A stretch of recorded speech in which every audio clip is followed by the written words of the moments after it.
예, 빌립보서는 빌립보 교회가 어려움에 부딪혀 있음에도 불구하고 바울이 함께할 수 없는 형편에서 기록된 것이라는 걸 우리는 처음부터 그렇게 확인하고 있죠.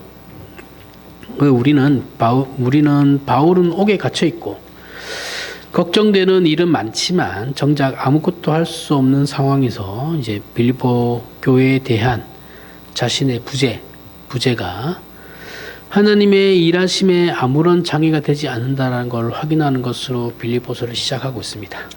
교회를 세우시는 이도 하나님이시고 유지하시는 이도 하나님이시라는 것을 배워서 오히려 복음의 진보가 있었다라는 것을 빌립보 교회에 확인시키는 것이죠.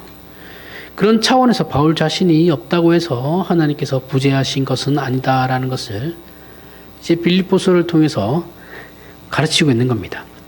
그런 다음에 이제 바울이 디모데에 대해서 이제 설명을 하게 돼요. 디모데는 바울의 제자입니다. 바울의 제자고 그리스인 아버지는 헬라인이에요. 그리스인이고 어머니가 유대인입니다. 유대인은 목의 혈통이라고 그랬죠, 그렇죠? 엄마가 유대인이면 그 밑에 자식들은 다 유대인으로 인정을 받아요. 아버지는 중요하지 않아요. 우리나라하고 다르죠. 달라요. 씨가 누군지는 중요하잖아요. 유대인 엄마가 낳았다라는 거, 엄마가 누군가는 분명히 알죠, 그죠? 얘는 내 애야, 내가 낳은 애야라는 것을 분명히 알 수 있죠. 그 당시에 그 유전자가 남자 쪽이 누구인지는 모르죠. 막말로.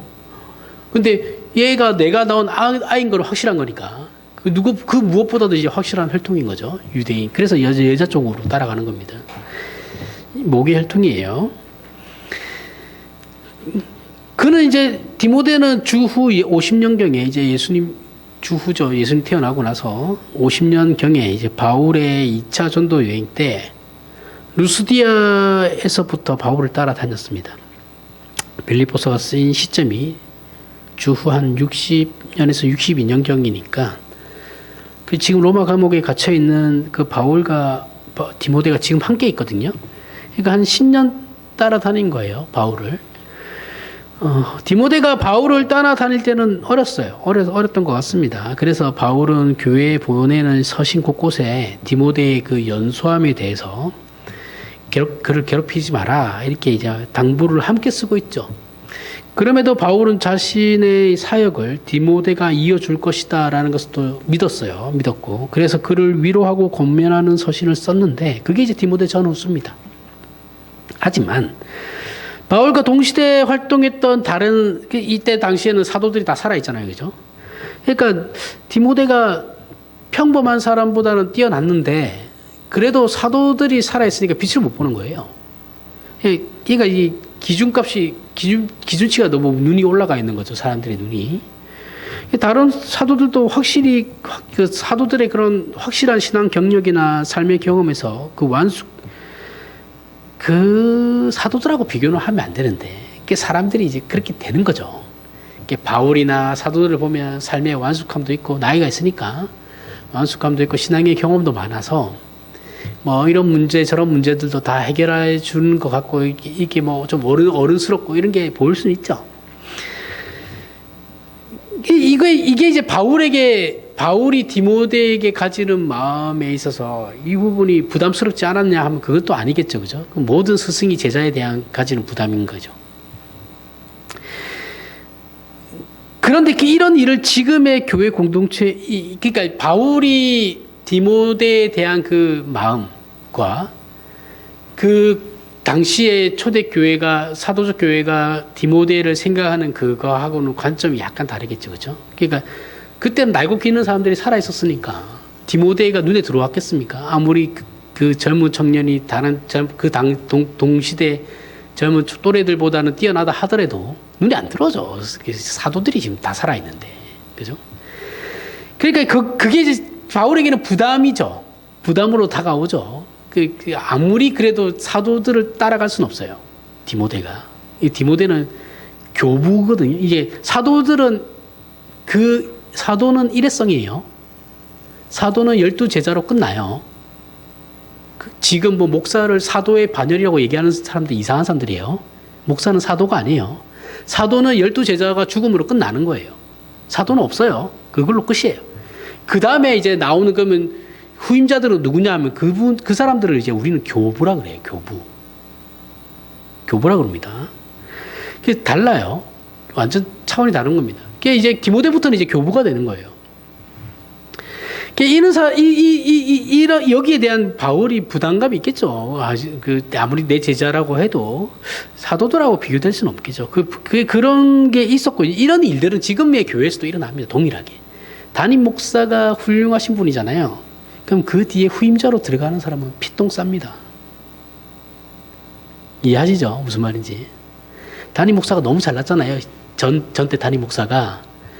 그러면 그 후임이 아무리 잘해도 안 돼요. 죄송한데 그 교회 나중에 박살납니다. 그러니까 교인들이 성숙하면 괜찮은데 그렇지 않으면 나중에 교회 쪼개져요. 좀 그런 게 많아요.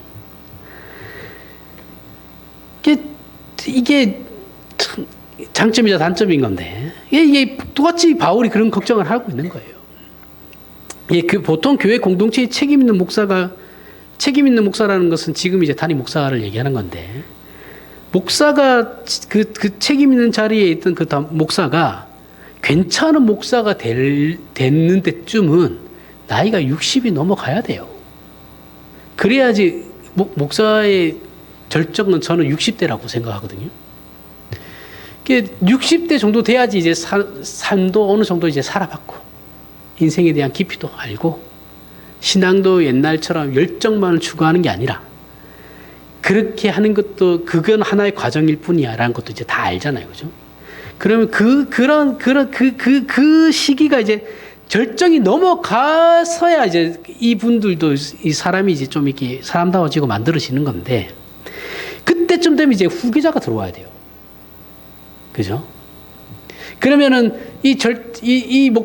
전때 목사님이 이제 절정을 이루면서까지 겪어왔던 그 우여곡절이 이제는 좀 안전적으로 교회가 좀 이제 안정화되나 싶은데 다시 후임자가 다시 들어오면 또 어떻게 되겠어요? 또 시끄러워지는 겁니다. 그죠? 이게 반복이 되는 거예요. 이게 아슬아슬하게 되죠. 후임자가 들어오면.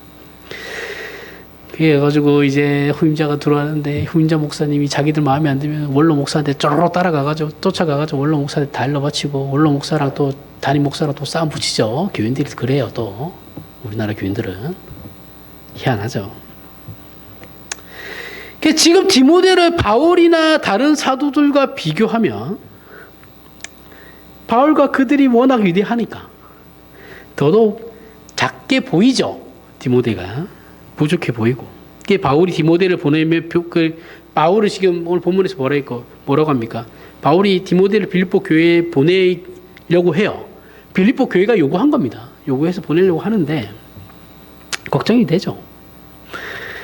아무리 디모데가 평균 이상의 사람일지라도 바울을 알고 있는 그 빌립보 교회 사람들은 바울을 알잖아요. 그죠? 바울을 알고 있는 사람들 눈에는 디모데가 성에 안 차요. 찰 수가 없죠. 그럼 바울이 디모데를 빌립보 교회에 보내려고 했던 그 마음은 뭘까요? 무엇이었을까? 걱정이 돼서 과연 보낼 수 있나라는 생각이 들죠. 지금으로 말하면 무슨 생각으로 목사가 되고 무슨 생각으로 다른 목사를 추천할 수 있을까? 이 쉽지 않은 거거든요.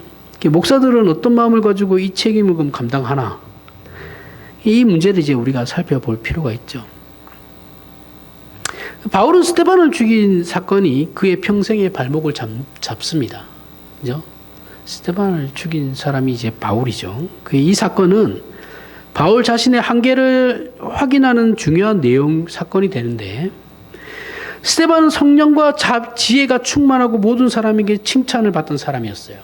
그죠? 그때 당시 그 교회가 세워지고 얼마 안 돼가지고 스데반이라는 사람이 나타났는데 모든 사람에게 존경을 받아요. 훌륭해요. 저 사람이 교회 지도자가 되면 정말 교회가 잘 되겠다라는 생각이 딱 든단 말이죠. 근데 문제는 뭐냐면 스데반은 아무런 결과를 만들어내지 못하고 돌맞아 죽거든요. 하지만 이 사건을 통해서 이제 누가 만들어지는 거냐면 바울이 만들어지는 겁니다. 그죠? 바울은 평생을 자신은 스데반을 죽인 사람이라는 자책 속에서 살았을 거예요. 그러면서 하나님께서는 왜 자신을 이런 식으로 스데반의 뒤를 잇게 하셨을까라는 고민을 엄청 했을 겁니다. 그죠? 내가 과연 자격이 있나?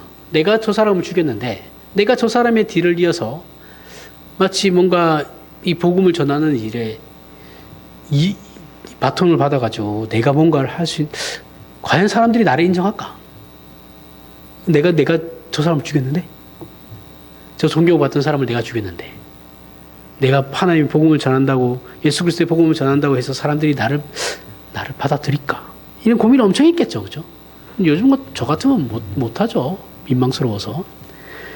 디모데전서 그래서 1장 12절에서부터 16절을 보면 나를 능하게 하신 그리스도 예수 우리 주께 내가 감사함은 나를 충성되이 여겨 내게 직분을 맡기심이니 내가 전에는 비방자여 박해자여 폭행자였으나 도리어 긍휼을 입은 것은 내가 믿지 아니할 때에 알지 못하고 행하였음이라.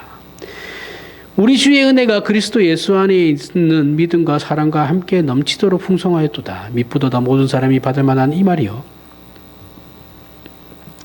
그리스도 예수께서 죄인을 구원하시려고 세상에 임하셨다 하였도다. 죄인 중에 내가 괴순이라. 그러나 내가 긍휼을 입은 까닭은 예수 그리스도께서 내게 먼저 일체 오래 참으심을 보이사 후에 주를 믿어 영생 얻는 자들에게 본이 되게 하려 하십니다. 자, 앞에 내용을 생각하고 이 내용을 읽으면 답이 나오죠.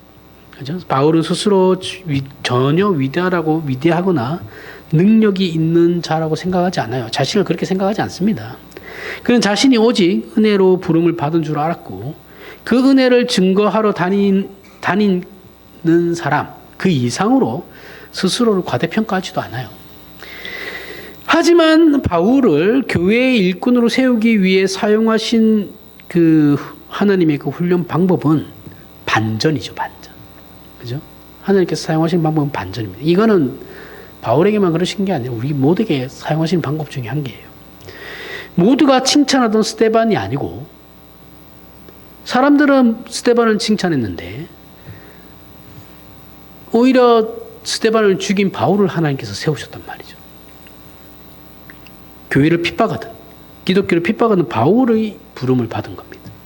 우리가 생각할 때 준비되었다고 생각한 스데반은 죽이셨고 박해하던 바울을 교회의 책임자가 되게 하시는 하나님의 그 일하심의 반전의 의미를 우리가 생각을 좀 해봐야 된다는 것이죠. 그건 이건 전적인 하나님의 은혜이고 하나님께서 하시는 것이다라고 말하려는 겁니다. 성경이. 하나님은 우리의 도움을 필요로 하시는 분이 아니시기 때문에 우리가 가져야 하는 것은 능력이 아니고 그냥 충성이에요. 우리가 어떤 능력을 가지는 게 중요한 게 아니고 우리는 하나님께 충성하고 순종하는 것밖에 없어요. 그것만 하면 돼요. 이걸 확인하라는 거예요. 그래서 젊은 디모데가 신앙의 경력이나 삶의 경험이나 완숙함이 좀 떨어진다고 해도 바울이 그를 충분히 보낼 수 있다라고 생각했던 겁니다. 근데 이거 디모데가 빌립보 교회를 실제로 갔는지는 확인이 안 돼요. 근데 이제 갔다고 했으니까 이제 갔을 거다라고 예상은 하는데 3차 전도 여행 때 그 근처로 갔기 때문에 아마 갔을 거다라고 얘기는 하는 사람들도 있는데 확실하게는 모릅니다. 이게 확실한 건 아니에요. 바울이 다시 빌립보 교회를 가서 다시 방문했냐 이것도 확실하지 않아요. 확실한 건 없어요. 간다고 했으니까 보낸다고 했으니까 이제 보냈다라고 생각하는 겁니다. 우리가.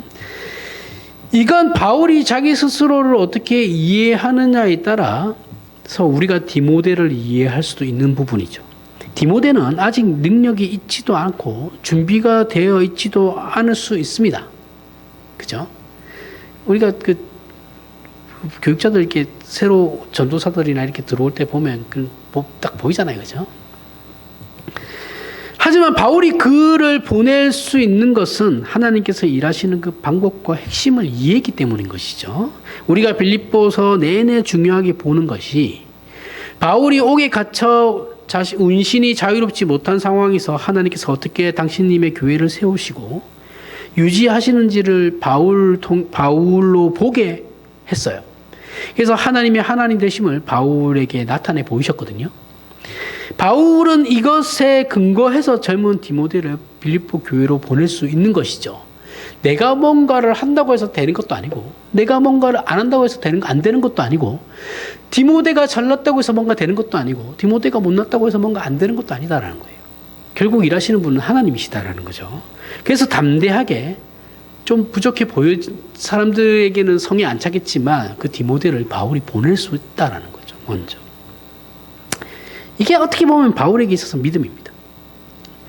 고린도전서 2장 1절에서부터 5절에 형제들아 내가 너희에게 나아가 하나님의 증거를 전할 때 말과 지혜의 아름다운 것으로 아니하였나니 내가 너희 중에서 예수 그리스도와 그가 십자가에 못 박힌 것 외에는 아무것도 알지 아니하기로 작정하였습니다. 내가 너희 가운데 거할 때 약하고 두려워하고 심히 떨었노라. 내 말과 내 전도함이 설득력 있는 지혜의 말로 하지 아니하고 다만 성령의 나타나심과 능력으로 하여 너희 믿음이 사람의 지혜에 있지 아니하고 다만 하나님의 능력에 있게 하려 하였노라. 자, 바울이 고린도 교회를 세우고 복음으로 저들을 드렸을 때 그는 자신이 어떤 신념이나 설득이나 항복을 불러일으키는 자로 저 빌립보 교회 사람들에게 인식되고 그렇게 받아들여지는 것을 굉장히 염려를 했었습니다. 자신이 전한 복음과 하나님에 대한 믿음과 하나님과 고린도 교회 성도들을 만나고 불러 자녀로 영접하기 위해 바울 자신을 보냈다라는 그 자신의 종된 처지와 그 자리를 이탈하거나 오해받는 일로 하나님의 일하심이 가려지는 것을 가장 걱정하고 두려워했기 때문에 그런 거예요. 그래서 바울은 하나님의 하나님 되심으로 말미암는 그분의 능력과 열심과 진실하심과 자비와 국률로 고린도 교회를 찾아가고 있다라는 것을 저들이 그 무엇보다도 제대로 알기를 바란다라는 거죠. 그럼 하나님께서 직접 만나시고 역사하시면 될 것인데 우리는 이러면 항상 또 가지는 생각이 있죠. 그럼 하나님이 직접 하시면 되지. 왜 굳이 말도 많고 탈도 많고 능력도 없고 뭐 이런 사람들을 굳이 세워가지고 복잡하게 일을 만드시나. 이 질문은 우리가 항상 가지는 거죠. 그죠? 왜 그렇게 일하실까? 이 문제에 대한 답이 이제 6절 이하에 나오는 겁니다.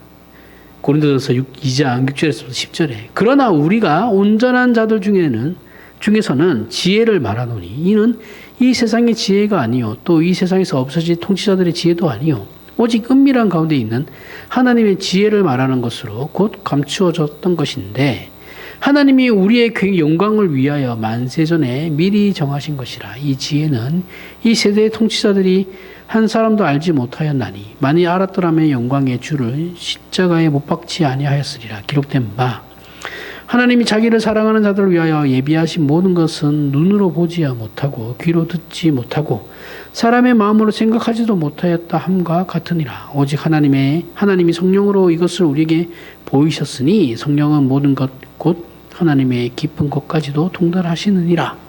자, 바울이 전하는 복음과 그 내용은 하나님의 지식에 관한 것이고 하나님의 일하심과 목적에 관한 것이며 하나님께서 인류를 어떻게 대하고 계시는가에 관한 것이다 라는 것이죠.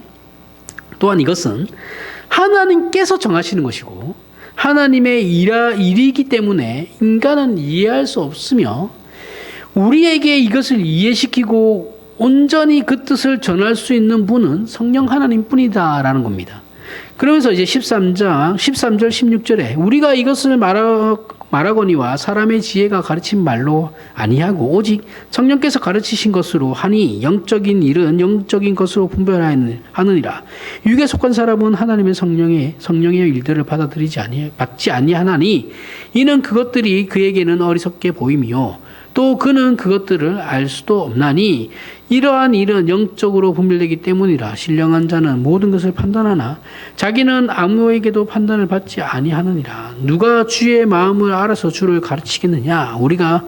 그러나 우리가 그리스도의 마음을 가졌느니라. 자, 여기서 이게 육에 속한 사람이라는 건 이제 불신자들을 얘기하는 거예요. 자, 인간이 하나님께 도움이 되지 않고 장애 요소, 오히려 방해거리가 되고 장애 요소가 많다면 왜 굳이 하나님은 사람을 세워서 그 일꾼으로 삼으시고 선택하시는가? 그죠? 그래서 요즘은 그 목사 없는 교회들도 막 생기죠. 목사 없는 교회들이 막 생기면서 이제 지네들끼리 이제 공동체라고 하면서 설교도 돌아가면서 해요. 그거 굉장히 위험한 겁니다. 그죠? 신학을 공부하지도 않은 사람들이 와가지고 자기네들끼리 성경을 지네들 마음대로 해석하는 거잖아요. 그게 굉장히 자기네들은 진보적인 어떤 신앙이라고 생각해요. 목사가 하도 사고를 많이 쳐서 그렇다는 거죠. 목사가 사고 치는 것보다 교인들이 사고 치는 게 더 많아요. 따지고 보면. 이 교회 자체를 흔들려고 하는 거죠. 왜 우리 그렇게 생각한단 말이죠. 왜 사람을 세울까? 성령 하나님께서 친히 그냥 역사하시면 되는 거잖아. 편하잖아. 그죠? 하지만 바울이 말하듯이 그는 자신의 사역을 전부 성령 하나님께서 하신 일이라고 100% 그 공을 돌리면서도 자기가 하나님의 종된 이유는 16절에 있는 것과 같이 우리가 그리스도의 마음을 가졌기 때문이다 라고 얘기하는 겁니다. 그리스도의 마음이라는 건 빌립보서 2장 5절에서부터 8절에 너희 안에 이 마음을 품으라 곧 그리스도 예수의 마음이니 그는 근본 하나님의 본체시나 하나님과 동등됨을 취할 것으로 여기지 아니하시고 오직 자기를 비워 종의 형체를 가지사 사람들과 같이 되셨고 사람의 모양으로 나타나서 자기를 낮추시고 죽기까지 복종하셨으니 곧 십자가에 죽으심이라. 이것이 그리스도의 마음입니다. 우리는 성자 하나님께서 우리를 구원하기 위해 이 땅에 오셔서 죽으신 이 내용을 빌립보서에서 가르치는 가장 중요한 내용이라는 걸 이미 앞에서 살펴봤어요. 그리스도 창가라고 해서 이제 살펴봤죠. 그렇죠? 예수 그리스도는 우리를 섬기러 이 땅에 오셨다라고 말씀하십니다. 이런 우리를 향한 하나님의 설득은 강제도 아니고 강요도 아닙니다. 그리고 억지도 아니에요. 성령 하나님께서 찾아와 우리에게 주시고 설득하려는 내용들은 전부 하나님께 속한 일이므로 사람의 일반적인 지혜와 노력으로 알거나 만들어낼 수는 없어요. 하지만 하나님께서 이 일을 성자 하나님의 성육신을 통해서 우리를 섬기시고 죽음의 자리에 이르심으로 이 사실을 우리에게 증언하시죠. 그래서 우리가 내용을 만들거나 한 영혼을 변화시킬 우리에게 권능은 없지만 그걸 가질 수는 없기 때문에 가졌기 때문이 아니죠. 가졌기 때문이 아니라 그걸 변화시킬 수 없어요. 우리는 그럴 수 없어요. 때문이 아니라 하나님께서 우리를 구원하러 오시면서 오히려 우리를 섬기시는 것으로 그 뜻을 행하셨듯이 하나님께서는 우리를 종으로 불러 복음과 하나님의 뜻을 전하게 하시지만 하나님께서 우리를 친히 사랑하셔서 섬기고 죽으신 것처럼 우리도 그와 동일한 방법으로 복음을 전하시길 원하신다라는 겁니다. 예수님이 우리의 죄만 사시려고 오신 거면 그냥 와서 죽으시면 되죠. 그죠? 굳이 공생애를 사실 필요가 없죠. 그렇잖아요. 근데 왜 굳이 공생애를 왜 살아요? 우리 공생애를 살면서 우리가 어떻게 살아야 되는지를 먼저 본을 보이신 거잖아요. 그렇죠? 아니, 죄만 사실 거면 그냥 와서 딱 죽으시면 되죠. 굳이 살 것까지 뭐 있어요. 근데 그게 아니다라는 거죠. 그래서 우리 사람을 세우시는 거라는 거죠. 우리가 그 그리스도의 마음을 동일하게 가졌기 때문에. 그래서 우리도 그렇게 살아가게 하기 위해서. 그런 식으로 복음을 전하게 하기 위해서. 따라서 인간이 하나님의 종으로 부름받은 이유는 그리스도의 마음을 가져 섬기고 비우며 낮추고 죽기 위함이다라는 겁니다. 여기에 우월감이 들어갈 자리는 없어요. 그죠? 그 어떤 우월감이라 할지라도. 그 부름심 자체가 하나님께서 우리를 택하시고 이미 그 영원전에 택하시고 그 부르셨는데 그 부르심 안에는 그 어떤 것으로도 우월감은 존재할 수 없어요. 우리가 뭘 가지고 우월감을 가질 거예요. 그리고 이건 다만 감동, 감격 이런 것만을 위해서 하는 일도 아닙니다. 희생과 겸손과 진심이 그저 상대방을 납득시키는 것이다라면 이건 윤리도덕이에요. 그죠? 어떤 희생과 겸손과 진심이라는 것으로 상대방을 납득시킬 수 있다라고 생각하는 건 그건 윤리도덕만으로도 충분해요. 그런 거는.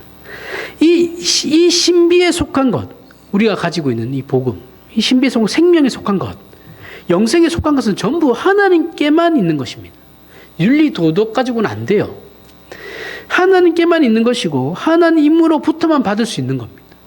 그래서 하나님께서 오셔서 인간의 죽은 영혼을 깨워 일으키시지 않는 한 복음은 아무도 이해할 수 없고 믿을 수도 없어요. 그러나 이 일을 먼저 구원받은 신자가 된 우리로 하여금 우리가 전하는 것이 얼마나 귀한 것이고 그 귀한 걸 하나님께서 어떻게 우리에게 허락하셨는지를 우리의 몸으로 증언하도록 부름을 받았다라는 거죠. 그걸 깨달아야 된다는 겁니다. 그렇게 신자된 우리로 말미암아 이웃에게 증거되게 하시기 위해 우리를 일꾼으로 종으로 부르신 겁니다. 그러면 우리는 무음한 존재가 되어야 하죠? 아니요. 우리 무음한 존재가 될 수 없어요. 그러니까 내가 신자니까 죄를 멀리하고 착하게 살아야 이거는 맞아요. 맞는데 그러면 나는 실수도 하면 안 되고 잘못도 하면 안 돼요. 그건 아니다라는 거죠. 근데 그걸 굉장히 강조하는 사람들이 있죠. 애들이라고 할 뻔했어요. 강조하는 사람들이 있어요. 그죠?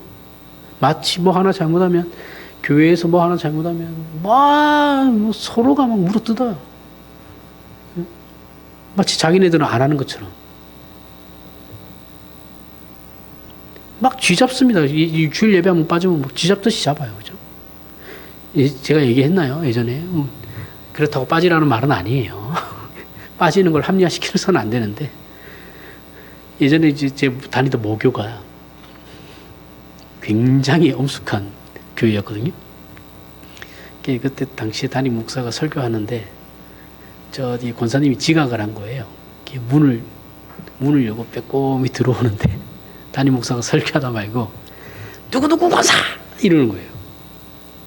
설교하다 말고 거기 서 있으라고. 거기서 예배 드리라고. 그러면 안 돼요. 네? 예배 기준의 소중함은 알겠는데 그런 식으로 사람을 인격적으로 모독하면 안 됩니다. 못 배워먹어서 그런 거예요, 진짜, 그거.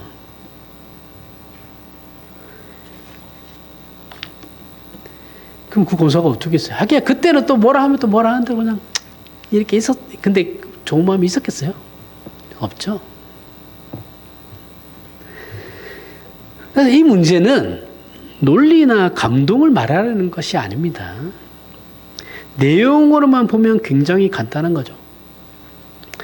하나님께서 우리를 사랑하사 우리를 당신님의 자녀로 부르셨는데 이것은 영생에 속한 것이고 영광된 것이며 하나님의 신성으로 부름을 받은 참된 복인 겁니다. 하지만 이것을 하나님께서 어떤 식으로 제시하고 어떻게 대답하고 있는지를 그분의 종들인 우리가 책임을 지고 몸으로, 자, 우리가 보여줄 수 있는 건 우리 몸으로 보여주는 것밖에 없어요. 몸으로 그 삶을 책임을 지고 삶으로 살아야 되는 거예요. 그래서 살아내는 겁니다. 살아내는 거. 신자가 뭔가를 창조하고 막 이렇게 만들어내고 아니에요. 우리는 그런 능력이 없어요. 우리는 그냥 주어진 것에 순종하면서 살아내는 거예요. 그래서 바울은 젊은 디모데를 보낼 수 있는 거죠. 이런 생각을 가지고 있으니까 바울이. 그죠? 좀 부족해도 바울이 내가 옥에 갇혀 있는 상황에서도 하나님께서 일하고 계시는데 내가 아무것도 할 수 없는 이 상황에서도 하나님께서 일하시는데 저 디모데가 좀 모자란 보여도 제가 간다고 해서 하나님께서 일하심이 없어지냐? 일 안 하시나? 그건 아니다라는 거죠. 그죠? 아무 상관없다. 그 생각을 가지고 있으니까 이제 젊은 디모데를 걱정을 하면서도 보낼 수 있는 거죠. 물론 지금 디모데가 빌립보 교회를 가게 되면 분명히 망신당할 겁니다. 그죠? 빌립보 교회가 아무리 초청했다 그래도 막상 초청했을 때 마음과 왔을 때 보는 거는 또 다르거든요. 그렇잖아요. 우리 담임 목사 청빙할 때 보면 굉장히 괜찮아 보여요. 그래서 우리 저분 청빙하자 해서 했어. 그럼 어떻게 돼요? 그때부터 이제 싸우죠. 그때 봤을 때 부교육자로 있다가 나갔어요. 근데 담임 목사를 이 교회 구해. 그래서 이 담임 목사가 원래 물러나고 예전에 부교육자 했던 사람 우리 교회가 딱 그 교회이긴 한데 다시 불러들여서 담임 목사를 앉히잖아요. 아니면은 그 부교육자 따라서 분리개척을 시켜서 나가요. 따라 나갔다 쳐요. 그러면 담임 목사일 때하고 부교육자일 때는 완전 달라요. 사람도 달라져요. 서로가 입장이 달라져요. 이해관계도 달라지고. 그것도 감수해야 되는 겁니다. 그 정도 각오 안 하고 따라 나가시는 분들 전부 다 다시 다 돌아와요. 분리개척해가지고 성공한 사례가 잘 없어요.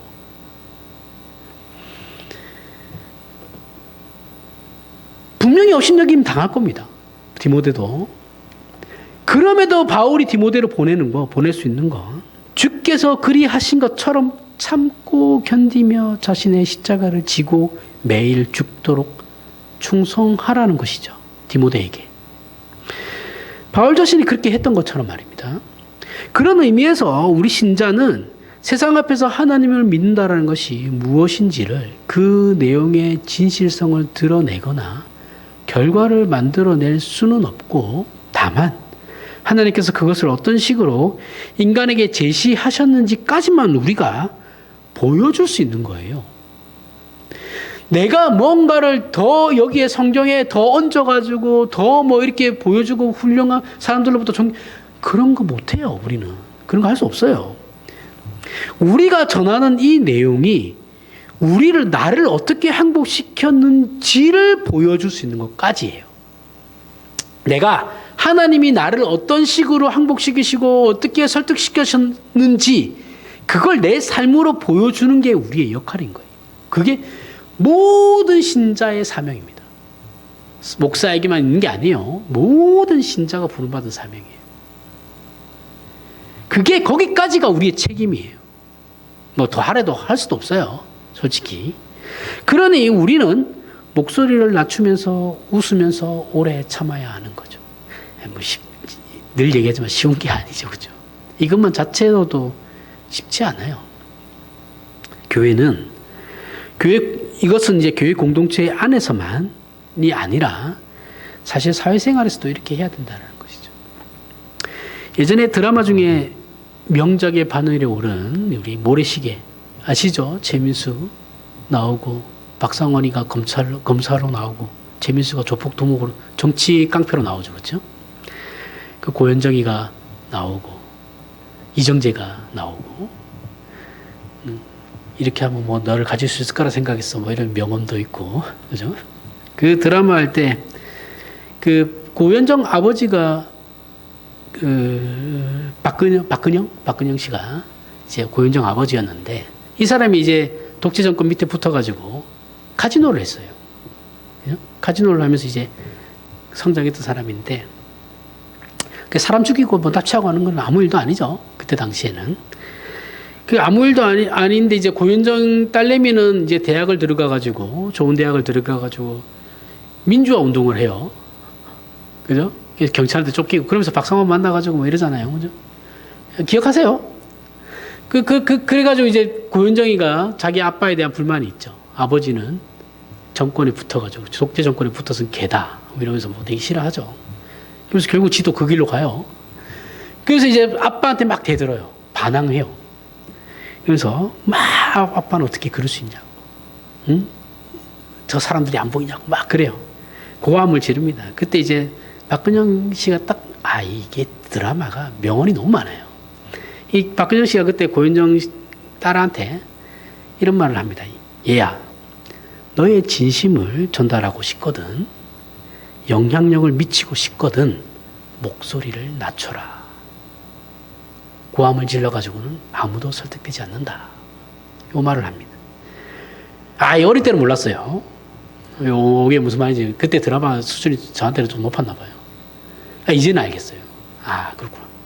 이렇게 보면, 그 TV 토론 같은 거 보면, 고함 지르면 보기 싫어요. 그쵸? 조곤조곤하게 예전에 그 이탄희 의원, 판사 출신 이탄희 의원이 청문회 할 때 조곤조곤하게 다 따졌거든요. 아무도 못 이겼어요. 이탄희 의원을. 그래서 이탄희 의원이 되게 저 사람 정말 잘났다라는 생각을 했었거든요. 그냥 그런 거라는 거죠. 그래서 그런지 요 모래시계 그 드라마에서 깡패들이 싸울 때 말고는 고함 지르는 일이 없습니다. 잘 없어요. 그 작가가 굉장히 신경을 쓴 것 같아요. 그런 의미에서 저는 아직도 갈 길이 멉니다. 저는 욱하거든요. 아직까지도. 못 참게.